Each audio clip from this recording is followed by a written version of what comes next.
सौजन कनकोट में ॾोहारनि पारां पुलिस चौकीअ ते हमिलो कयो आहे। हमले जे नतीजे में ॿ पुलिस एहलकार शहीद, एएसआई समेत ॿ एहलकार ज़ख़्मी थिया आहिनि।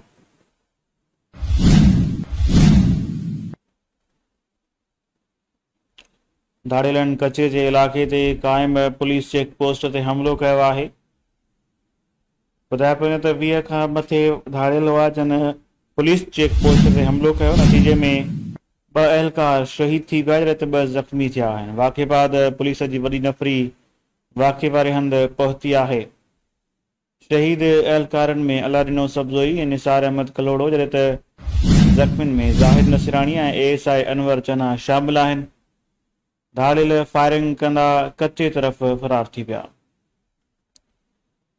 ॿिए पासे ज़रियुनि दावा कई आहे त पुलिस जवाबी कार्रवाई में हिकु धाड़ेल खे मारे छॾियो आहे। बाजीवल धाड़ेल जी शनाख़्त हिन महिल ताईं न थी सघी आहे। लाश बि हिन महिल ताईं उते ई मौजूदु आहे। पुलिस ऐं धाड़ेलनि विच में फायरिंग जो सिलसिलो बि जारी आहे। एसएसपी बशीर अहमद बिरोही जी क़यादत में पुलिस जी वॾी नफ़री उन इलाइक़े में पहुती आहे जिते ही वाक़ियो पेश आयो आहे। ॿिन्ही तरफ़नि खां फायरिंग जो सिलसिलो बि हलंदड़ आहे। कनकोट में ॾोहारनि पारां पुलिस चौकीअ ते हमिलो थियो आहे। 2 पुलिस एहलकार शहीद, एएसआई समेत 2 एहलकार ज़ख़्मी ॿुधाया पिया वञनि।